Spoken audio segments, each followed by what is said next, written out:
ఆరోగ్యానంద భారత్గా మార్చుకుందాం.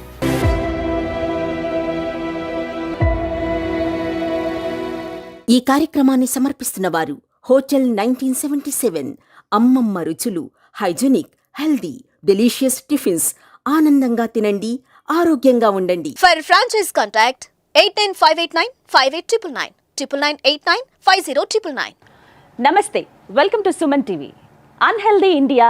ఈరోజు టాపిక్ అందరి ఇంట్లో ఉండే ఫ్యామిలీ డంప్ యార్డ్. అర్థం కాలేదు కదా? అదేనండి ఫ్రిడ్జ్. పూరి గుడిసె నుంచి విలాసవంతమైన విల్లా వరకు అందరి ఇళ్లల్లో ఈ వస్తువు ఉండాల్సిందే, మన ప్రాణాలు తీయాల్సిందే. ఫ్రిడ్జ్ ప్రాణాలు తీయడం ఏంటని అలా కన్ఫ్యూజింగ్ ఫేసులు పెట్టకండి ప్లీజ్. మన ఆరోగ్యాన్ని పాడు చేసే ఫస్ట్ పరికరం ఫ్రిడ్జ్ అంటే మీరు నమ్ముతారా? అసలు ఫ్రిడ్జ్ ఎంత డేంజరో సుమన్ టీవీ ఆరోగ్య నిపుణులతో క్లియర్గా చర్చిద్దాం. ప్రస్తుతం మనతో పాటు ఉన్నారు ప్రముఖ గ్యాస్ట్రోఎంట్రాలజిస్ట్ డాక్టర్ శ్రవణ్ కుమార్ గారు, ప్రముఖ న్యూట్రిషనిస్ట్ డాక్టర్ వినిల గారు, senior journalist and family coach Priya Chaudhary గారు. అందరికీ నమస్కారం అండి. ఫ్రిడ్జ్ ఎంత డేంజర్ అనేది ఇవాళ ఒక క్లారిటీ ఇద్దామనేదే మన ప్రయత్నం. అందరి ఇళ్లలో ఉండేదే, కామన్గా మనకి తెలిసిందే, కంపల్సరీ వస్తువుల్లో అదొకటి ఫ్రిడ్జ్ అనేది. డాక్టర్ గారు, ముందుగా మాట్లాడుకుందాం. అంటే ఫ్రిడ్జ్ అంటే అంత చల్లటి పదార్థాలు కానీ ఏమైనా తినటం వల్ల మన బాడీలో జరిగేటువంటి మార్పులు ఏంటి? అసలు ఏం జరుగుతుంది చల్లటి పదార్థాలు మనం తీసుకున్నప్పుడు? మనకు ముఖ్యంగా తీసుకున్నటువంటి ఆహారాల్లో రూమ్ టెంపరేచర్లు తీసుకున్నప్పుడు కానీ దాని యొక్క జీవన క్రియల్లో ఎలాంటి మార్పులు జరగకుండా పోషక విలువలు అనేటివి కరెక్ట్గా ప్రిజర్వ్ అవుతాయి. ఎప్పుడైతే మనకు పోషక విలువలు ప్రాపర్గా ఉండాలంటే రూమ్ టెంపరేచర్లు తినాలి, ఫ్రెష్గా ఉన్న ఆహార పదార్థాలని తినాలి. ఎప్పుడైతే మనం ఫ్రిడ్జ్లో పెట్టి మళ్ళీ దాన్ని వేడి చేసి మళ్ళీ తినడం ద్వారా దాంట్లో ఉన్న పోషక విలువలు కాస్త పూర్తిగా తగ్గిపోయి విషతుల్యమైన ఆహారంగా మారిపోయే అవకాశాలు ఎక్కువగా ఉన్నాయి. రూమ్ టెంపరేచర్వి తీసుకోవాలని అంటూ ఉన్నారు, కానీ మనందరికీ బాగా అలవాటు అయిపోయింది. వినిల గారు, కామన్గా చూస్తాం అంటే చల్లగా ఉంటేనే మనం ఏదైనా ఆహారం తినగలిగే స్థితికి వెళ్ళిపోయాం. నార్మల్గా వేడిగా ఉంటే వద్దు, ఒకటే మాట. పిల్లల దగ్గర నుంచి పెద్దవాళ్ళ వరకు ఇది బాగా అలవాటు అయిపోయింది. అంటే అది ఎంతవరకు కరెక్ట్ అని అంటారు? యాక్చువల్గా మన బాడీలో మనం నమిలి మింగాలి అంటాం. అంటే నమిలి మింగాలి అంటే మన లోపల లాలాజలము కొన్ని క్రిములని అడ్డు తట్టవేస్తుంది. కంఠంలో ఒక జిగురు లాంటి పదార్థం ఉంటుంది, అక్కడ కొంత బ్యాక్టీరియాని ఆపేస్తుంది. సో మన బాడీ ఇట్ సెల్ఫ్ మనం తీసుకునే ప్రతి ఆహారంలో మనని ప్రొటెక్ట్ చేయడానికి ఈ మెకానికల్ థింగ్ అనేది యూస్ఫుల్ అన్నమాట. సో మనం ఫ్రిడ్జ్లో పెట్టిన ఆహారం తీసుకునేటప్పుడు దాన్ని మినిమం రూమ్ టెంపరేచర్ లెవెల్కి తెచ్చి తినటం వల్లే మనం కొంచెం సేఫ్గా ఫీల్ అవుతాం. అంటే ఇప్పుడు ఆ చల్లటి పదార్థం నోట్లోకి వెళ్ళంగానే అక్కడంతా మొద్దుబారిపోతుంది. సో ఆ ప్రొటెక్షన్ కానీ, డైజెషన్ ఇష్యూస్ రావటం కానీ, డైజెషన్ స్లో అవ్వటం కానీ, కంపల్సరిగా ఫ్రిడ్జ్లో ఉండే పదార్థాలు ఎప్పుడు తీసుకున్నా ఒక స్పెసిఫిక్ టైం వరకే రీఫ్రిజిరేట్ చేసి తీసిన తర్వాత కూడా కొంచెం అవి రూమ్ టెంపరేచర్కి వచ్చాక తీసుకోవటం బెటర్. ప్రీహీట్ చేసి తీసుకునే కన్నా కూడా that is the safest method. అమ్మ, కామన్గా మనకి ఎంత అలవాటు అయిపోయిందంటే ఫ్రిడ్జ్ లేని ఇల్లు లేదు ఇప్పుడు. ఒకప్పుడు ఫ్రిడ్జ్ మన ఇంట్లో లేకపోతే పక్కన ఇళ్ళకి వచ్చి కొంచెం మా వాటర్ బాటిల్స్ పెడతారా, మా ఈ ఫుడ్ కొంచెం పెడతారా, సాయంత్రం వచ్చి తీసుకుంటాం, ఇలా అడిగేవాళ్ళం. ఇప్పుడు అంత అవసరం ఉండట్లేదు. పూరి గుడిసెల దగ్గర నుంచి విలాసవంతమైన విల్లాల వరకు 1-2 అంతకు మించే ఉంటున్నాయి. బీరువాళ్ళంత ఫ్రిడ్జ్లు చూస్తున్నాం. సో ఇట్లా ఈ పరిణామం చెప్పండి, ఈ చేంజ్ అనేది. ఒకప్పుడు నా చిన్నప్పుడమ్మా సాయంత్రం అయ్యేసరికి భోజనం కరెక్ట్గా 6 చేసేసేవాళ్ళం. 6:30 కల్లా భోజనం కంప్లీట్ అయిపోగానే కరెక్ట్గా భిక్షగాళ్ళు 7 o'clock వచ్చేవాళ్ళు. 7 o'clock రాగానే మా అమ్మ వాళ్ళ అమ్మమ్మ, ఆమె దగ్గర మేము ఎక్కువ పెరిగింది. బాగా అబ్జర్వ్ చేసేదాన్ని ఏంటంటే వాళ్ళు ఎప్పుడు వస్తారా అని ఎదురు చూసేవారు. ఎప్పుడైతే 6:30కి పిల్లలు నిద్రపోతున్నా సరే లేపి కూర్చోబెట్టి అన్నం పెట్టేవాళ్ళు. పెద్దవాళ్ళు రాకపోయినా త్వరగా అన్నం తిని మళ్ళీ బయటికి వెళ్ళేవారు. కానీ ఆ టైం మాత్రం తప్పేవాళ్ళు కాదు. పొద్దుగూకిపోతుంది అన్నం తినండి, పొద్దుగూకిపోతుంది అన్నం పొద్దుగూకిపోయే లోపు ఇళ్ళకు వచ్చేసేవాళ్ళు, శుభ్రంగా అన్నం తినేసేవాళ్ళు. తిన్న అన్నం తినగానే చక్కగా మంచాలు ఎక్కేసి ఆకాశాన్ని చూస్తూ నక్షత్రాలు చూస్తూ కబుర్లు చెప్పుకుంటూ అద్భుతమైనటువంటి జీవితాన్ని ఆ జీవన విధానాన్ని వాళ్ళు గడిపారు. రెండోది ఏంటి అని అంటే ఆ మిగిలిన కూరలు ఏవైతే ఉన్నాయో, అన్నం ఏదైతే ఉందో ఆ భిక్షాందేహి అమ్మా అని రాగానే వాళ్ళ కోసం వీళ్ళు వెయిట్ చేసేవాళ్ళు, వాళ్ళకి వేసేసేవాళ్ళు. అప్పుడు ఉన్నదంతా ఏంటంటే జొన్న అన్నము, లేదా రాత్రిపూట ఒక్కొక్కసారి ఏం చేసేది సంగటి అని చేసి దాంట్లో ఒక స్పెషల్ కూర, ఒక ఉల్లిపాయ కట్టి సర్ది కట్టి పొలానికి పంపించేసేది ఆవిడ. 9 o'clock మేము స్కూల్కి వెళ్తూ అది తినేవాళ్ళము, తినేసేసి వెళ్ళిపోయేవాళ్ళం. మళ్ళీ తర్వాత 12 గంటలకి మళ్ళీ స్కూల్ నుంచి మళ్ళీ వచ్చిన తర్వాత మళ్ళీ మార్నింగ్ అది తినేవాళ్ళము, అన్నం కూర, లేదా మార్నింగ్ జావ ఏదన్నా కాసేది, జావ తాగేసి వెళ్ళేవాళ్ళు, మళ్ళీ అప్పుడు ఫ్రెష్గా ఉండేది.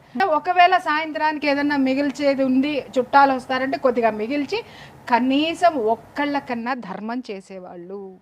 ఏ పూటకు ఆ పూట ఫ్రెష్.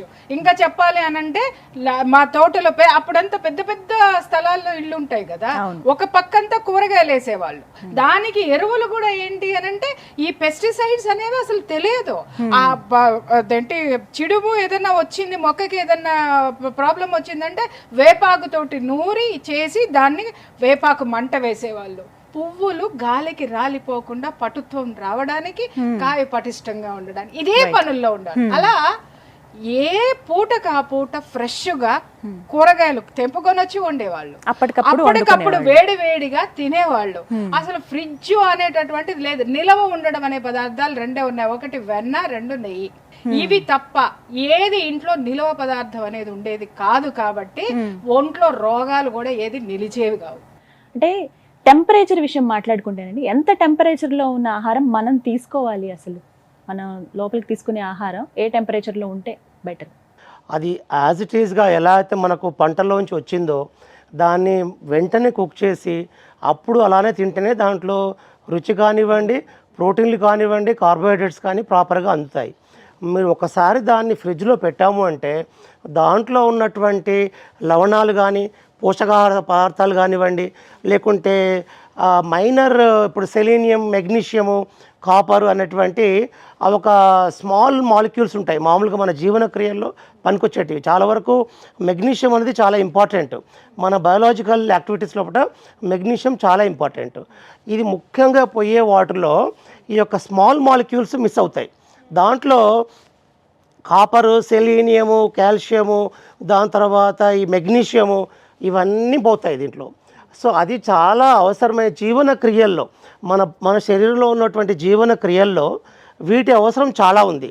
ఇవన్నీ మిస్ అయిపోతూ ఉండడం కాకుండా దీంట్లో కొన్ని క్యాన్సరస్ విషయాలు కూడా, చాలా క్యాన్సర్ ప్రొడ్యూస్ చేసే ఫుడ్లో కార్సినోజన్స్ అంటారు వీటిని.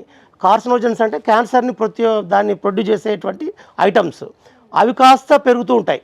మేము ఒక 15-20 years బ్యాక్ చూసే క్యాన్సర్స్కి ఇప్పుడు చూసే క్యాన్సర్ చూస్తుంటే ఒక double the number of cancers పెరిగిపోయాయి. ఇప్పుడు ఫుడ్డే ప్రాబ్లం అంటారా? ఒకటి పెస్టిసైడ్స్, రెండోది ఫ్రీజింగ్ ఆఫ్ ది ఫుడ్. ఇది చాలా ఇంపార్టెంట్. అంటే చాలామంది గుర్తించని విషయం ఏంటంటే క్యాన్సర్స్ బాగా పెరిగిపోవడానికి కారణము freezing of the food. So ఇది ఇప్పుడు ఫారిన్ కంట్రీస్లో బాగా పెరుగుతుంది. సో వాళ్ళు ఏమంటున్నారంటే వైల్డ్ లైఫ్గా బ్రతకండి, అంటే టెంపరేట్ జోన్లో ఎలా ఉన్నారో అలా బ్రతకండి, న్యాచురల్గా బ్రతకండి, ఆర్టిఫిషియల్ లైఫ్ లాగా బ్రతకండి. ఇన్ఫ్లమేటరీ బౌల్ డిసీజ్ అని ఐబిడి అంటాం దాన్ని. అంటే ulcerative colitis, chronic ulcerative colitis, Crohn's disease, ఇలాంటి జబ్బులు నేను ఒక 25 years బ్యాక్ సంవత్సరానికి ఒక కేసు చూసేవాడిని. అప్పుడు అల్సరేటివ్ కోలైటిస్ నేను చదువుతున్న రోజుల్లో 94లో. అది అమెరికాలో మాత్రమే చాలా ఎక్కువ కనబడే జబ్బు అది. ఇప్పుడు ఇండియాలో వారానికి 3 కేసులు కనిపిస్తున్నాయి. ఇప్పుడు వీక్లీ 3 కేసెస్. అంటే ఎంతగా పెరిగిపోయింది ఆ జబ్బు అంటే దానికి మెయిన్ కారణము ఈ వెస్టర్నైజ్డ్ లివింగ్ అన్నట్టు. ఈ అర్బనైజేషన్ ఎప్పుడైతే ఎక్కువ అవుతున్న కొద్దీ, సివిలైజేషన్ ఎక్కువ అవుతున్న కొద్దీ ఇలాంటి జబ్బులు కూడా మనం కొని తెచ్చుకుంటున్నాం చాలా వరకు. గారు ఫ్రోజన్ ఫుడ్స్ గురించి మాట్లాడారు. పరిస్థితులు చూద్దాం. అక్కడ ఉన్నటువంటి సిచ్యువేషన్స్ కానీ, అక్కడ ఉన్నటువంటి వాతావరణ పరిస్థితుల వల్ల వాళ్ళకి దొరికేటువంటి సౌలభ్యం ఉన్న రీత్యా వాళ్ళు ఫ్రిడ్జ్లో స్టోర్ చేసుకుంటూ ఉంటారు. ఇంకా వేరే సోర్స్ ఎక్కడుంది? సోర్స్ లేనప్పుడు మేము ఏం చేయాలి? ఖచ్చితంగా మేము ఫ్రోజన్ ఫుడ్సే తీసుకోవాలి. అది నాన్ వెజ్జే కావచ్చు, వెజ్ అయినా కూడా. కొన్ని పచ్చి బఠానీ ఇవి ఖచ్చితంగా ఫ్రోజన్వే దొరుకుతాయి. ఇక నాన్ వెజ్ అయితే చెప్పక్కర్లేదు, చికెన్, మటన్, అలాగే ఫిష్ చాలా మంది ఆ ఫ్రోజన్వి తీసుకుంటూ ఉంటారు. ఇవి తీసుకోవడం ఎంతవరకు కరెక్ట్? అంటే వాళ్ళకి ఇంకా చాయిస్ ఎక్కడ ఉంది? యా, అసలు యూజువల్గా ఫ్రోజన్ ఫుడ్సే మనకి ఎక్కువ అవైలబిలిటీ ఉన్నాయి ఇక్కడ. ఇప్పుడు అట్ ప్రెసెంట్ మనకి చాలా వరకు రైతు బజార్లో అలా కూరగాయలు దొరుకుతున్నాయి, కానీ బట్ ఎక్కువ శాతం ఫ్రోజన్వే. సో ఇవి ఒక స్పెసిఫిక్ డేస్ వరకు ఫ్రోజన్వి పర్లేదు, మీన్స్ దానిలో ఉండే వాటర్ అంటే దానిలో ఆ తేమ తత్వం అంతా ఉండే కొద్ది మాయిశ్చర్ మొత్తము డౌన్ అయిపోతూ ఉంటుంది. సో మనం ఎంత వరకు ఎన్ని రోజులు ఫ్రోజన్వి తినచ్చు అనేది డిపెండ్స్. అది దుంపకూరలా, బఠానీలా, క్యాబేజీయా, క్యాలీఫ్లవరా, ఇవి కూడా ఒక 3 days. దుంపకూరలు 7 days వరకు ఫ్రోజన్వి తినచ్చు మనం. నాన్ వెజ్ వచ్చేసరికి 3 days కన్నా అంటే ఆల్రెడీ ఫ్రోజన్వే వస్తాయి. అది సైజ్ ఆఫ్ ద మీట్, అంటే ఒక పెద్ద సైజులో ఉండే చికెన్ బ్రెస్ట్ కానీ అది ఇంకొక 2 days ఎక్స్ట్రా ఉన్నా పర్లేదు. అది చిన్న చిన్న పీసెస్గా కట్ చేసిన చికెన్ అట్లాంటివి ఫ్రోజన్వి తింటే చాలా means different kind of bacteria growth అనేది డెఫినెట్గా చూస్తాం. ఎంతవరకు ఫ్రోజన్ ఫుడ్ తగ్గించుకుంటే అసలు మామూలుగానే బాడీలో ఇన్ఫ్లమేషన్ అనేది ఉండకూడదు. బాడీలో ఇన్ఫ్లమేషన్ పెరిగేదే ఫ్రోజన్ ఫుడ్స్ వల్ల ఎక్కువ శాతం. ఫుడ్ని కుక్ చేసేది కూడా నెమ్మదిగా స్లోగా కుక్ చేయండి అని చెప్తాను. సిమ్లో పెట్టి కుక్ చేయండి అంటాను. అలాంటిది ఎక్కువ హైలో కుక్ చేసిన, ఎక్కువ ఫ్రోజన్ చేసిన ఫుడ్ రెండు మంచివి కాదు. నన్ను చాలామంది డైట్లో యూఎస్లో వాళ్ళు రోజు కుక్ చేసుకోలేరు. వాళ్ళు కుక్ చేసుకోకుండా అన్నీ ఫ్రిడ్జ్లో స్టోర్ చేసి ఇక తప్పక ఒక 2 days వరకు అయితే ఓకే. 2 daysకి మించిన ఆ ఫ్రిడ్జ్లో బొద్దింకలు, ఆ బొద్దింకలకి ఎగ్స్ అవన్నీ మన దాంట్లో వచ్చేస్తాయి. సో ఆల్మోస్ట్ 3 days తర్వాత దాంట్లో ఉండే న్యూట్రియన్స్ అన్నీ ఆల్మోస్ట్ నిల్ అయిపోతాయి. అది తీసి మళ్ళీ మైక్రో ఓవెన్లో హీట్ చేయటం వల్ల అసలు దాంట్లో జీరో న్యూట్రియన్స్ ఉండే ఫుడ్ ఉపయోగం ఉండదు. అది అర్థం చేసుకోవాలి. శేషాద్రి గారు, స్టోరింగ్ విషయానికి వస్తేనండి, రేపొద్దు అమ్మాయికి ఈ కూర అంటే చాలా ఇష్టం. సో రేపు కూడా తింటుంది ఇష్టంగా. ఒక రోజు తింటుంది, ఇంకో 2 రోజులు, అలా అని 2-3 రోజులు వండిన కూరలు అలా పెట్టేస్తూ ఉంటారు. ఇవి ఎంతవరకు కరెక్ట్? మీ అభిప్రాయం చెప్పండి.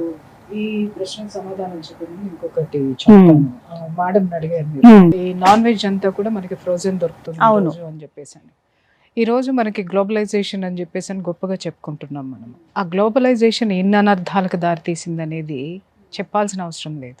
మనము చాలా అభివృద్ధి సాధించేసామని మాట్లాడుతున్నాం, కానీ అభివృద్ధి ఖచ్చితంగా సాధించాం. రోగాలు పెంచుకోవడంలోనూ, భోగాలు పెంచుకోవడంలోనూ, తర్వాత పనికి మాలినటువంటివి అన్నిటిని కూడా మనకు అవసరం లేనటువంటి వాటిని అన్నిటినీ అడాప్ట్ చేసుకుని మన బాడీకి కానీ, మన జీవితానికి కానీ, జీవన విధానానికి కానీ వెస్ట్రన్ కల్చర్ అనో, లేకపోతే ఇంకొక కల్చర్ అనో, ఇంకొకటనో అసలు మన పూర్వీకులు ఏం తిన్నారో అదే మనం తినాలి.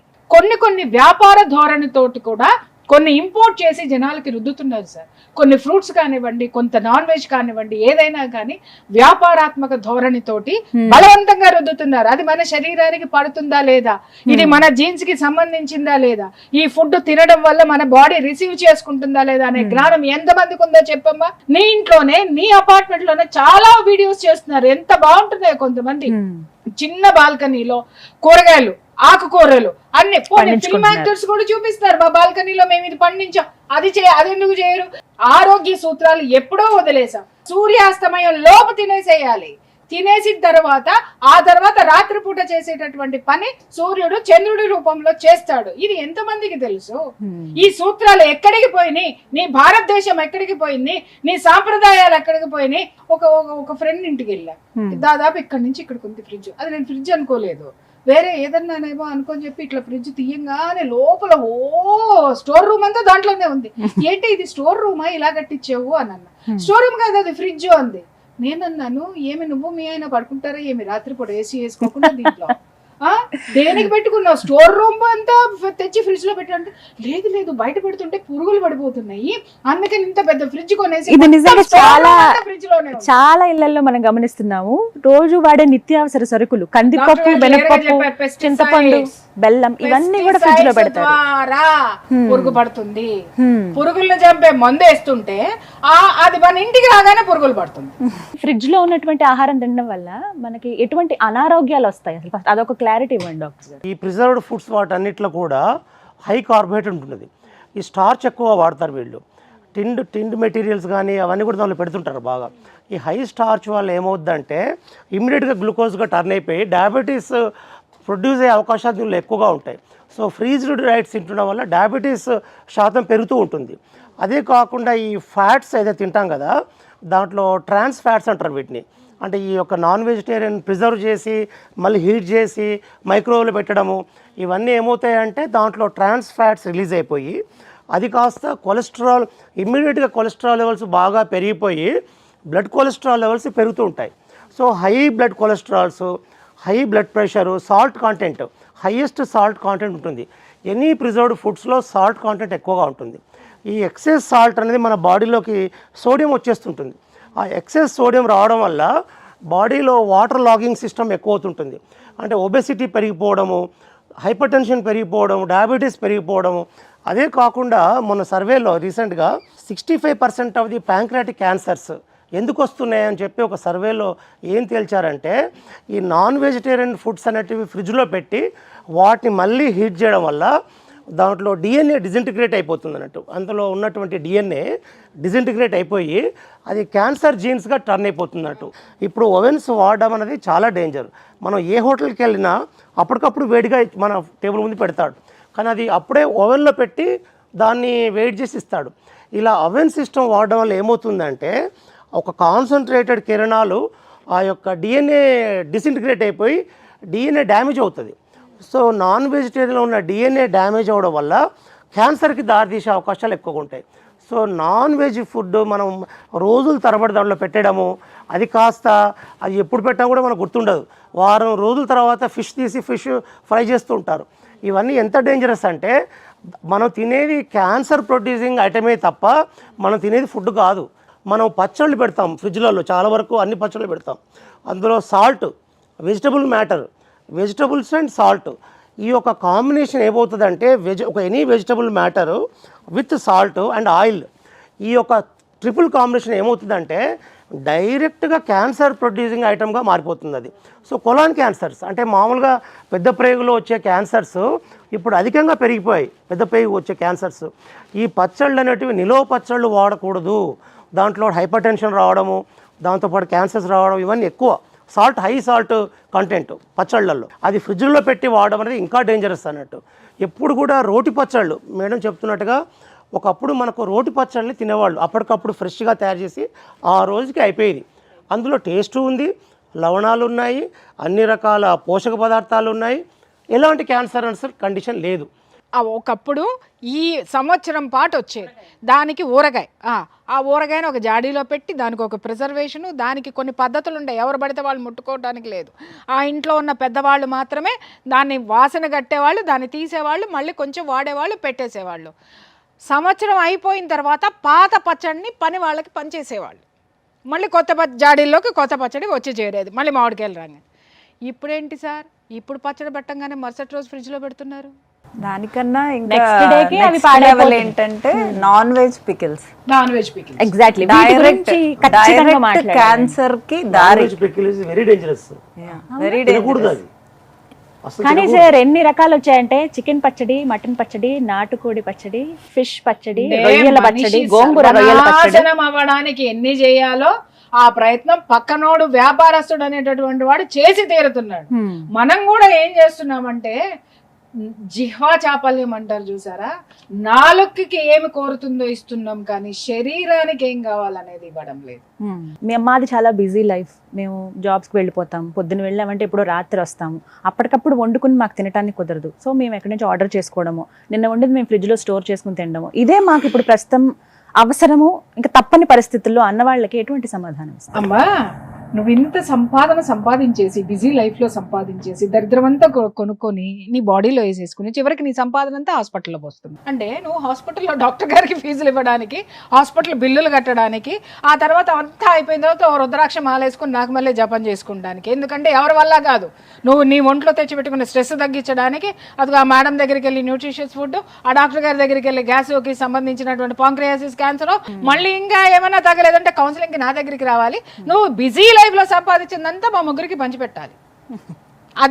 అదే నీ బాడీకి నువ్వు తీసుకుంటే హాయిగా హ్యాపీగా ఆనందంగా జీవించవచ్చు కదా. ఈ మధ్య కాలంలో కూరగాయలు కూడా కట్ చేసి పెడుతున్నారు మేడం. భలే మంచి పాయింట్ ఈవిడ రేస్ చేశారు. దానికి మన జనాలకు చెప్తా, my dear so called great house wives and working women, ఆ కూరగాయలు కట్ చేసిన కూరగాయల యొక్క హిస్టరీ మీకు తెలుసా? ఏందో చెప్పంటావా? క్యారెట్ సగం కుళ్ళిపోద్ది, క్యాబేజీ సగం పెచ్చులు ఊడిపోద్ది, అక్కడ ఉన్న క్యాలీఫ్లవరు సగం కుళ్ళిపోద్ది, టమాటా సగం కుళ్ళిపోద్ది, అక్కడ ఉన్న ఎండిపోతాయి. అవన్నీ కుళ్ళిపోయింది సగం కట్ చేసి బాగుంది అనుకున్న దాన్ని ముక్కలు చేసి దాన్ని అక్కడ పెట్టి చక్కగా చేసి దాన్ని మామూలుగా నువ్వు అది కొనుక్కున్నావంటే నువ్వు ఒక కేజీ క్యాలీఫ్లవర్ కొనుక్కోవాలంటే 40 రూపాయలు, కానీ నువ్వు కేజీ కూరగాయలు కొన్నావంటే 40 రూపాయల కంటే తక్కువ ఎందుకుంటాయో పోయి వాడినాడు షాప్ ఆడిని అడిగిరా. ఆడ ఎదవ కాదు, మనం ఎదవలం. మన కోసం మనం టైం స్పెండ్ చేసుకోలేకపోతే ఆ ఉద్యోగాలకి రాజీనామా చేయండి, లేదా టైం ఉండే ఉద్యోగాలు చేయండి. మనం సంపాదించేసి చివరికి రోగాలతో చచ్చిపోయే కంటే కనీసం ఉన్నంత వరకు ఆరోగ్యంగా బ్రతకటం అనేది మనం నేర్చుకుందాం. దయచేసి ప్లీజ్ లిజన్. యాక్చువల్గా ఫ్రూట్ అనేది మనం చెట్టు నుంచి కట్ చేసిన వెంటనే తిన్నప్పుడు పోనీ టేస్టే అనుకుందాం, మన నాలిక మనకిచ్చే టేస్ట్ అదే 4 రోజులు ఫ్రిడ్జ్లో పెట్టిన తర్వాత తిన్నప్పుడు ఉన్న టేస్టే చెప్తుంది. దానిలో సగం means half of the nutrients will ఆ మాయిశ్చర్ కానీ అన్నీ డిజాల్వ్ అయిపోతూ మీన్స్ తగ్గిపోతూ ఉంటాయి. సో కట్ చేసిన కూరగాయల్లో ఆ మాయిశ్చర్ అనేది ఉండదు, న్యూట్రియన్స్ అనేవి 50% తగ్గిపోతాయి. ఐస్ క్రీములు కానీ ప్రతి ఒక్క ఫ్రూట్ కూడా ఇప్పుడు ఒక చాక్లెట్ లాగా ఇలా పెట్టి అది ఫ్రీజ్ చేసి ఇచ్చేస్తూ ఉన్నారు. అంటే ఆ చల్లటి పదార్థాలు తినడం వల్ల పిల్లల్లో ఎలాంటి హెల్త్ ప్రాబ్లమ్స్ వస్తాయి? యాక్చువల్గా ఈ కోల్డ్ ఐటమ్స్లో ఏంటంటే సాల్మొనెల్లా టైఫీ ఎక్కువగా అది బతికుంటుంది దాంట్లో, సాల్మొనెల్లా టైఫీ. సో ఎప్పుడైతే ఈ కోల్డ్ ఐస్ క్రీమ్స్ కానీ కేక్స్ కానీ పేస్ట్రీస్ కానీ వాటిల్లో ఈ సాల్మొనెల్లా టైఫీ అనే టైఫాయిడ్ వచ్చే అవకాశాలు వీళ్ళలో ఎక్కువగా ఉంటాయి. ఈ ఫ్రీజింగ్లో ఉండి మళ్ళీ వెయిట్ చేస్తారు కదా, ఈ యొక్క బ్యాక్టీరియాలు ఏమవుతాయంటే దానికి చుట్టూ క్యాప్సూల్ ఉంటుంది.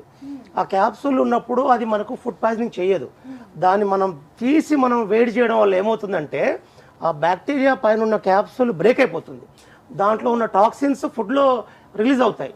సో ఆ టాక్సిన్స్ రిలీజ్ అవ్వడం వల్ల ఫుడ్ పాయిజనింగ్ వచ్చేస్తుంది. అసలు ఆశ్చర్యపోవాల్సిన విషయం ఏంటంటే ఒక పేషెంట్ నాకు అడ్మిట్ చేశాను, ఐసీయూలో అడ్మిట్ అయ్యాడు. అతను తిన్నది ఏంటంటే విషయం ఏంటంటే ఒక పేస్ట్రీ తిన్నాడు అంతే. ఒక హోటల్లో వెళ్ళి ఫ్రిడ్జ్లోంచి ఒక పేస్ట్రీ ఇచ్చాడు, అది తిన్నాడు. అతను ఎంత సీరియస్ ఫుడ్ పాయిజనింగ్ అంటే లూజ్ మోషన్స్ రోజుకు 30 to 40, వామిటింగ్స్ 10 to 20 వామిటింగ్స్. లాస్ట్కు వెంటిలేటర్ ఎక్కాడు, 1 lakh బిల్ అయింది, కానీ బతికిపోయాడు. నాకు టెన్షన్ ఏమొచ్చిందంటే 10th డే రోజు నాకు అసలు ఉంటాడా పోతాడా, బీపీ లేదు, పల్స్ లేదు, అన్నీ పడిపోయాయి. అంటే అంత టాక్సిన్స్ ఆ కేక్ లో మరి ఏం టాక్సిన్స్ పెట్టాడు దీంట్లో నాకు అర్థం కాలేదు. అయితే ఒకటి బాటిలియం టాక్సిన్ ఒకటి ఉంటుంది, చాలా సీరియస్ టాక్సిన్, బాటిలియం టాక్సిన్. అది ఎలా వచ్చింది అంటే ఫుడ్ హ్యాండ్లర్స్ వాడడం వలన లేకుంటే ఫ్రీజింగ్లో పెట్టి బయట తీసే వలన తెలియదు. 5 స్టార్లో తినే వాళ్ళ కేసులు ఎక్కువ వస్తున్నాయి. ఇప్పుడు మీకు పెద్ద పెద్ద స్టార్ హోటల్స్ ఉన్నాయి, అందరూ ఏమనుకుంటారంటే 5 స్టార్ హోటల్లో చాలా ఫ్రెష్ గా ఉంటుంది, అందులో ఫుడ్ పాయిజనింగ్ రాదనుకుంటుంటారు చాలా మంది. ఎక్కువ శాతం మేము చూసే ఏంటంటే ఫుడ్ పాయిజనింగ్స్ 5 స్టార్ హోటల్లో తినే వాళ్ళలో ఎక్కువ ఫుడ్ పాయిజనింగ్స్ ఉన్నాయి. ఎగ్జాక్ట్లీ ఒకసారి నేను ఇది గమనించాను. ఇక్కడ నార్త్ వెళ్ళాను, 5 స్టార్ హోటల్లోనే ఉన్నా. మార్నింగ్ అంతా అవి పెట్టారు సార్, దాన్ని ఏమంటారు, సలాడ్స్ అవంతా పెట్టారు, ప్యాక్ చేసి ఉన్నాయి. చక్కగా పొద్దున్న అలా తీసుకుని అబ్బా అనుకొని తిన్నాము, వచ్చాము, అయిపోయింది సార్. సాయంత్రం అయిన తర్వాత సేమ్ అదే ఉంది ఫుడ్.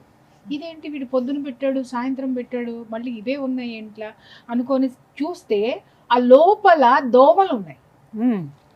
వాడు లోపల కవర్ వేస్తాడు కదా, పైన కవర్ వేసి ఉంటాడు, లోపల దోమలు ఉన్నాయి.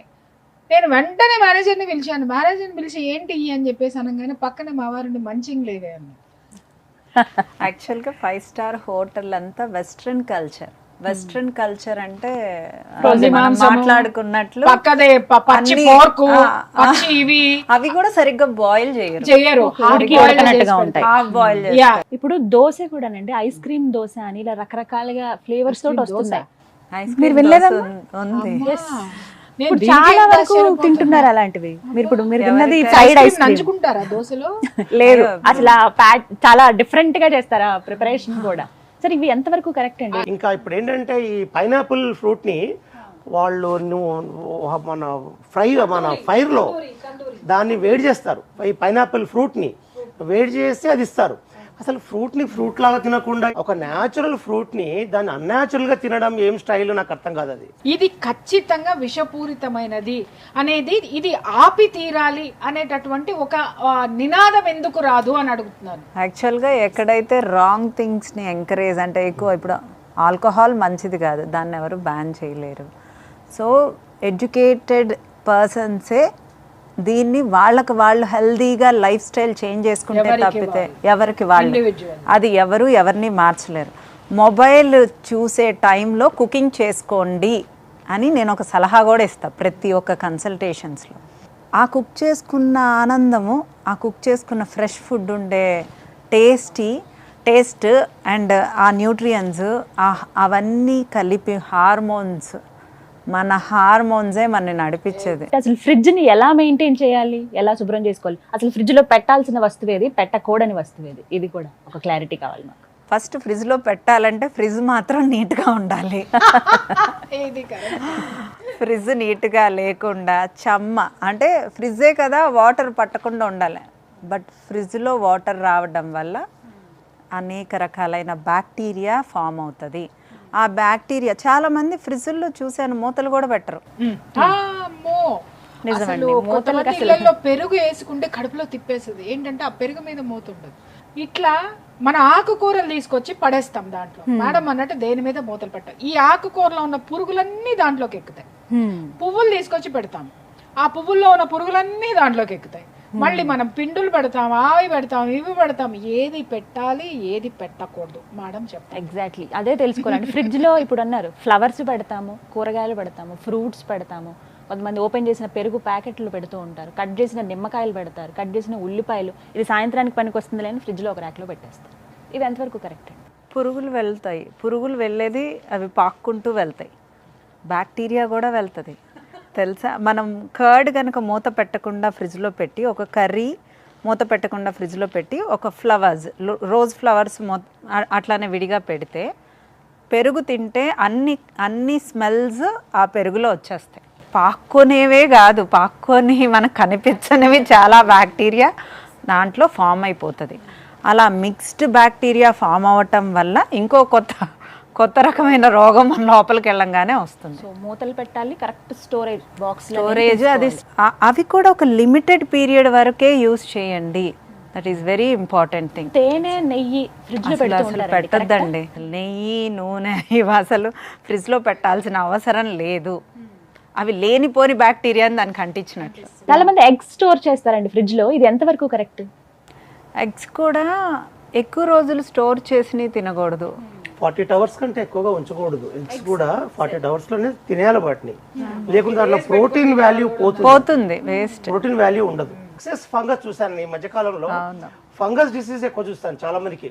అంటే అది మనకు మామూలుగా కనిపించదు, మీరు బాగా దగ్గరగా చూస్తే మీకు ఫంగస్ ఇట్లా ఫామ్ అయినట్లు కనిపిస్తుంది. అసలు అది చాలా మంది పట్టించుకోరు. ఈ పచ్చళ్ళల్లో, ఆ తర్వాత ఈ కొన్ని కార్బోహైడ్రేట్ కేక్స్ పైన, పేస్ట్రీల పైన ఫంగస్ వచ్చేస్తుంది, అందులో పెట్టేస్తారు, దాంట్లో ఆ ఫంగస్ తినేస్తుంటారు. అసలు మనం బేకరీకి వెళ్ళి ప్రాపర్గా అంత బాగా కనుక సెర్చ్ చేస్తే బేకరీ ఫుడ్ ఎవ్వరు తినరు. సార్, ఇది డెఫినెట్గా మిమ్మల్ని అడగాలనుకున్నాను. ఫ్రిడ్జ్ అసలు మనకి అవసరం కాదా, వాడాలా వద్దంటారా?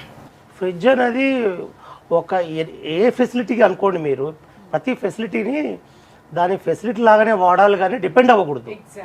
ఒబెసిటీ ఎందుకు పెరిగిపోతుంది అంటే ఎప్పుడైతే మోటరైజ్ సిస్టమ్, అంటే ఇప్పుడు వెహికల్ కనిపెట్టారో, వెహికల్ కనిపెట్టినప్పటి నుంచి మనిషి ఒబెసిటీ పెరిగిపోతుంది. ఒకప్పుడు నడుచుకుంటూ వెళ్ళేవారు, మైళ్ళ కొద్దీ నడుస్తూ ఉండేవాళ్ళు. ప్రిజర్వేషన్ అనేది ఎందుకు వచ్చింది అంటే వీళ్ళకు బద్ధకం అంటే వీళ్ళకు సమయం సరిపోక కాదు, బద్ధకంతో వీళ్ళు రోజు ఎందుకు వెళ్ళాలి కూరగాయల షాప్కి, రోజు ఎందుకు తెచ్చుకోవాలి, అన్నీ పడుంటాయి కదా, ఎప్పుడంటే అప్పుడు తినేచ్చు కదా. ఈ మధ్య కాలంలో వచ్చే జబ్బులన్నీ కూడా మనం సొంతంగా తయారు చేసుకుంటున్నాం ప్రతి జబ్బుని. ఈ మసాలా ఫుడ్ తిన్నప్పుడు వెంటనే ఒక కూల్ డ్రింక్ తాగండి, నార్మల్ అయిపోతుంది, పొట్టంతా చల్లగా ఉంటుంది, ఈ మాట చెప్తారండి. ఇది ఎంతవరకు కరెక్ట్? అసలు అలా తీసుకోవచ్చా? అసలు కూల్ డ్రింక్ అనేది చాలా high calorie food, basically cancer producing item అది కూల్ డ్రింక్ అనేది. అందులో ఉన్న హై షుగర్స్ అనేటివి డైరెక్ట్లీ మీ బ్లడ్ షుగర్ ని 100 టైమ్స్ పెంచేస్తుంది మీ బ్లడ్ షుగర్ ని. అసలు కూల్ డ్రింక్ ని మీరు 100% అవాయిడ్ చేయాలి. కొబ్బరి నీళ్లు తాగడం అనేది చాలా ప్రశస్తమైంది. మనం కొబ్బరి బోండాలు కొనుక్కొని అది తాగడం వల్ల దానిలో పొటాషియం ఉంటుంది. ఆ పొటాషియం అనేది బాడీకి చాలా ఇంపార్టెంట్. అది మనం తీసుకోకుండా నేచర్ లివింగ్ అంటారు దీన్ని. నేచర్ లివింగ్ లో మనిషి బ్రతకాలి, అన్యాచురల్ గా బ్రతకూడదు. ఎండలో నడవాలి, వర్షంలో తడవాలి. సో ప్రతి మనిషి కొంతలో కొంత తన పనులు తాను నడుచుకుంటూ చేసుకోవాలి. కొత్తగా వచ్చిన ప్రాబ్లం ఏంటంటే పిల్లల్లో వామ్స్ రావట్లేదు మోషన్లో. అయితే మోషన్లో వామ్స్ వస్తే మదర్ చాలా భయపడిపోద్ది, నా పిల్లవాడికి వామ్స్ పడ్డాయని చాలా గిల్టీ ఫీల్ అవుతుంది మదర్. కానీ ఇప్పుడు ఏమంటున్నారంటే అమెరికాలో ఈ వామ్స్ పడకపోవడం వల్ల కొత్త జబ్బులు వస్తున్నాయి. ఇప్పుడు ఎస్పెషల్లీ ఇప్పుడు ఇన్ఫ్లమేటరీ బౌల్ డిసీజ్ అని ఐబిడి ఉంది. Inflammatory bowel disease, ulcerative colitis, Crohn's, ఇదేంటంటే ఇంటెస్టైన్లో ఉన్న ఇమ్యూనిటీ పెరగాలి అంటే వామ్స్ పడాలి. సో టెంపరేట్ జోన్లో వైల్డ్ లివింగ్లో ఉండాలని అమెరికన్స్ ఇప్పుడు ఏమంటున్నారు, వాళ్ళు ఇప్పుడు క్యాప్సూల్స్ కనిపెడుతున్నారు. ఇప్పుడు దాంట్లో వామ్స్ ఎగ్స్ క్యాప్సూల్ పెట్టి వాళ్ళ పిల్లలకి మింగిస్తున్నారు. ఎందుకు? వామ్స్ పడాలని. వామ్స్ పడితే వాళ్ళ ఇంటెస్టైన్లో ఉన్న ఇమ్యూనిటీ బాగా పెరుగుద్ది, ఇంటెస్టైన్లోని ఇన్ఫెక్షన్స్ రావు. అయితే మనము వీళ్ళకి ఏంటంటే న్యాచురల్ లివింగ్ పోయింది. కొంచెం కడుపు నొప్పి అనగానే డివార్మింగ్ చేస్తారు పీడియాట్రిషియన్. డివార్మింగ్ అంటే వామ్స్ పడకూడదు పిల్లల్ని. అది ఎంత డేంజరస్ అంటే అసలు వామ్స్ పడనివ్వాలి. వామ్స్ పడనిస్తే అది ఓల్డ్ అంటే మన పాతకాలంలో పాత రోజుల్లో మన తాతలు మన తల్లిదండ్రులు వాళ్ళు హెల్తీగా ఎందుకున్నారంటే ప్రతి ఒక్కరికి వామ్స్ పడేది. వామ్స్ పడడం అనేది చాలా డేంజర్ అనుకుంటారు. ఇప్పుడు లేటెస్ట్ సివిలైజ్డ్ సొసైటీ ఏమనుకుంటారంటే మా పిల్లాడికి వామ్స్ పడ్డాయంటే నేను సరిగా పెంచట్లేదు, సరిగా ఫుడ్ పెట్టట్లేదు తల్లి అనుకుంటుంది. అంటే ఇది వరకు మట్టిలో ఆడుకునే వాళ్ళం, నేను పట్టుపరుపుల్లో పెరిగాను అనే వాళ్ళకి ఆరోగ్యం ఉంటుందా? మట్టిలో పెరిగాను అనే వాళ్ళకి వెళ్తే వాళ్ళు మట్టి పట్టీలే వేస్తారు. న్యాచురోపతిలో ఫుడ్ ఈజ్ ఏ ఎమోషన్. నేను చాలాసార్లు చెప్పాను, ఫుడ్ ఈజ్ ఏ ఎమోషన్. మీరు ఏది లోపలికి పంపిస్తున్నారో అదే బయటకి ప్రొజెక్ట్ అవుతుంది. మీరు ఎలాంటి ఫుడ్ తింటున్నారు అనేది కూడా, సాత్విక ఫుడ్డా, నాన్ వెజిటేరియన్స్ని ఐఎమ్ నాట్ డిమోటివేటింగ్, అది ఎవరిష్టం వాళ్ళది. బట్ మీరు తినే ఫుడ్ను బట్టే మీ ప్రవర్తన, మీ ఆరోగ్యము, మీ ఫీలింగ్స్, మీ హార్మోన్స్. ఈ ప్రోబయాటిక్స్ అనేటివి మనకు గుడ్ బ్యాక్టీరియా, మేడం అన్నట్టుగా good bacteria and bad bacteria. ఈ గుడ్ బ్యాక్టీరియా అనేది బాగా డెవలప్ అవ్వాలంటే వెజిటేరియన్ ఫుడ్ తింటే గుడ్ బ్యాక్టీరియా డెవలప్ అవుతుంది ఇంటెస్టైన్లో. సో మీకు జబ్బులు వచ్చే అవకాశాలు చాలా తగ్గుతాయి. మనం పెరుగు తింటాం, పెరుగులో ప్రోబయాటిక్ ఉంటుంది, అందులో లాక్టోబాసిల్లస్ ఉంటుంది. ఇలాంటివి తినడం వల్ల లివర్ జబ్బులు రాకుండా, లివర్ డిసీజ్ రాకుండా ఆగిపోతాయి. ఎప్పుడైతే బ్యాడ్ బ్యాక్టీరియా మీ ఇంటెస్టైన్లో అధికంగా ఉంటుందో మీకు heart attack, strokes, brain strokes and ఈ యొక్క లివర్ డిసీజ్ అధికంగా రావడానికి కారణం ఈ రోజుల్లో ఆల్కహాల్ తాగని వాళ్ళల్లో కూడా లివర్ డిసీజ్ ఎక్కువ పెరుగుతున్నాయి. ఇప్పుడు దాన్ని నాష్ అంటాం, నాన్ ఆల్కహాలిక్ స్టేటోహెపటైటిస్, ఫ్యాటీ లివర్ అంటాం. ఈ ఫ్యాటీ లివర్ అనేది బాగా పెరిగిపోయింది మనుషుల్లో. ఇప్పుడు ఈ మధ్యన 40% ఆఫ్ ది పీపుల్కు ఫ్యాటీ లివర్ ఉంది. ఈ లివర్లో అధికంగా ఫ్యాట్ పెరగడానికి మెయిన్ కారణం ఏంటంటే మన తినే ఆహార పదార్థాల్లో ప్రోబయాటిక్స్ స్ట్రెంత్ తగ్గిపోయింది. బేసిక్గా ఫ్రిడ్జ్ వాడడం వల్ల ఫ్రిడ్జ్లో ఉన్నటువంటి మనం డీప్ ఫ్రిడ్జ్లో ఉండే వాటిల్లో ఆ ఫుడ్లో ప్రోబయాటిక్స్ ఉండవు. ప్రోబయాటిక్స్ అనేది యూస్ఫుల్ బ్యాక్టీరియా బాడీకి. ఎప్పుడైతే ఈ ప్రోబయాటిక్స్ లెవెల్స్ బాగా తగ్గిపోయాయో ఫుడ్లో, మీ బాడీలో ఉన్న ప్రోబయాటిక్స్ లెవెల్స్ తగ్గిపోతుందో మీకు గుండె జబ్బులు, లివర్ జబ్బులు, బ్రెయిన్ జబ్బులు ఇవన్నీ కూడా అధికంగా మీరు పెంచుకుంటున్నారని అర్థం. మీ ఫైనల్ వర్డ్ చెప్పండి ఫ్రిడ్జ్ గురించి. అసలు ఉండాలా వద్దా ఇంట్లో? ఇప్పుడు అవసరం లేదు మనకి, న్యాచురల్గా అప్పటికప్పుడు చేసుకుని తినండి, అప్పటికప్పుడు తెచ్చుకుని తినండి, అప్పటికప్పుడు వండుకోండి, వండినవి ఒకవేళ మిగిలితే పక్కన పెట్టేయండి తప్ప అవి మళ్ళీ రిపీట్ చేయొద్దు అని చెప్తుంటారు కదా. సో చాలామంది నేను బిజీగాను ఉంటాను, నేను ఖాళీగా బోర్ కొడుతుంది, ఈ రెండు మాట్లాడతారు. ప్రతి ఒక్కళ్ళు మాట్లాడతారు. నాకు టైం లేదు అంటారు, చాలా మట్టుకు సోషల్ మీడియాలో ఉంటారు. సో మనం ఇప్పుడు మన అందరం చర్చించిన దాంట్లో మనం ఎక్కువ ఎప్పుడు నడవమనే చెప్తాను. యాక్టివ్గా ఉండటం, వాకింగ్ ఒక స్పెసిఫిక్ అవర్లో వెళ్ళి ఒక 40 minutes వాక్ చేసే కన్నా డే మొత్తం యాక్టివ్గా ఉండండి. ఫ్రిడ్జ్లో ఉండే ఫుడ్ తినటం వల్ల డయాబెటీస్ కూడా, షుగర్ లెవెల్స్ ఇప్పుడు కూల్ డ్రింక్స్, ఐస్ క్రీమ్స్ ఇవన్నీ high calorie food with refrigerating, cooling తినటం వల్ల డైజెస్టివ్ సిస్టమ్ స్లో అయిపోతుంది. డైజెస్టివ్ సిస్టమ్ స్లో అయిపోవటం వల్ల గ్యాస్ ఫామ్ అవుతుంది. గ్యాస్ ఫామ్ అవటం వల్ల మనం తిన్న ఫుడ్ ఏది అబ్జార్ప్షన్ రేట్ ఉండదు. అబ్జార్ప్షన్ రేట్ తగ్గితే మనకే న్యూట్రియన్స్ బాడీలోకి వెళ్ళవు. సో ఎంటైర్ థింగ్ ఏ రోజు ఫుడ్ ఆ రోజు తినటంలోనే న్యూట్రియన్స్ అన్నీ మనం బాడీకి అందిస్తాము. రిఫ్రిజిరేట్ చేసిన ఫుడ్ని నేనైతే ఎంకరేజ్ చేయను. ఇడ్లీ పిండి, దోశ పిండి కూడా 2 రోజులు 3 రోజుల కంటే ఎక్కువ ఫ్రిడ్జ్లో ఉంచొద్దు. వారం రోజులు ఉంచుతారు కొంతమంది అయితే. ఆ వీక్ అంతా ఈ టిఫినే, ఆ వీక్ అంతా ఇదే అన్నట్టు. రోజు ఇడ్లీ, రోజు దోశ, మళ్ళీ చివరి రోజు వచ్చిన తర్వాత 2 కలిపేసేసి ఇంకేదో చేస్తారు, పునుగులు అనేస్తారు, ఇలా రకరకాలుగా. చౌదరి గారు, ఫైనల్ గా చెప్పాలని కదా, ఫ్రిడ్జ్ ని ఒక స్టోర్ రూమ్ లాగా వాడే వాళ్ళకి మీరు ఇచ్చేటువంటి సలహా? సర్వత్తా వజ్జయత్. ఏదైనా కానీ దాని అవసరం ఎంత ఉందో అంతవరకు మాత్రమే వాడాలి. దాన్ని ఆపద్ధర్మంగా వాడుకోండి. పాలు పెట్టుకోవడానికో, కూరగాయలకు పువ్వులు పెట్టుకోవడానికో, లేకపోతే అంతేగాని మనం తెచ్చిన సరుకులన్నీ దాంట్లోనే పోసి, మనం పెట్టుకున్న పచ్చళ్ళన్నీ దాంట్లోనే వేసేసి, ఉప్పులు, చేపలు, పప్పులు అన్నీ తీసుకొచ్చి దాంట్లోనే పెట్టి ఏం చేస్తున్నావో మనకు అర్థం కాకుండా ఒక వస్తువుని ఎలా వాడాలో అలా వాడాలి. That is the final word. Thank you so much అండి, చక్కటి విశ్లేషణ అందించారు. అంటే ఈ చర్చలో తెలుసుకున్నది ఏంటంటే, ఏ వస్తువు ఎంతవరకు వాడాలో అంతవరకే వాడాలి. ఫ్రిడ్జ్ అవసరమే, అందరి ఇళ్లలో ఉండాలి. ఇప్పటికిప్పుడు తీసి పడేయండి పక్కన అని ఎవరు అనట్లేదు. పడేరు నువ్వు, నేను చెప్పిన దాన్ని వాడదాం, ఎంతవరకు వాడాలో అంతవరకు తీసి పక్కన పడేయండి అని ఎవరూ చెప్పట్లేదు. బట్ ఎంతవరకు అవసరమో, ఏ వస్తువులు అందులో పెట్టాలో, ఫ్రిడ్జ్ లో ఏ టెంపరేచర్ లో మనం తీసుకోవాలో, అలాగే ఎన్ని రోజులకు ఒకసారి మనం శుభ్రం చేయాలో, ఫ్రిడ్జ్ మెయింటెనెన్స్ ఎలాగనేది చాలా clear. Thank you so much. మీ అందరికీ ఒక అవగాహన కల్పించారు, తెలియని వాళ్ళందరికీ తెలియజెప్పాలన్నదే మా ప్రయత్నం. Thank you doctor garu, thank you Vineela garu, thank you so much అమ్మా. చర్చలో పాల్గొన్నందుకు ధన్యవాదాలు. చాలా కీలకమైన ముఖ్యమైన విషయాలు తెలియజేశారు. సో విన్నారు కదా, అందరూ ఆరోగ్యంగా ఉండాలనేదే మా తాపత్రయం. అందుకే సుమన్ టీవీ అన్హెల్దీ ఇండియా, ఆరోగ్య భారత్ అనే ఈ కార్యక్రమాన్ని చేపట్టింది. మరో టాపిక్ తో మళ్ళీ కలుద్దాం. అంతవరకు సెలవు, నమస్కారం. ఈ కార్యక్రమాన్ని సమర్పిస్తున్న వారు హోటల్ 1977, అమ్మమ్మ రుచులు, హైజెనిక్, హెల్దీ, డెలిషియస్ టిఫిన్స్.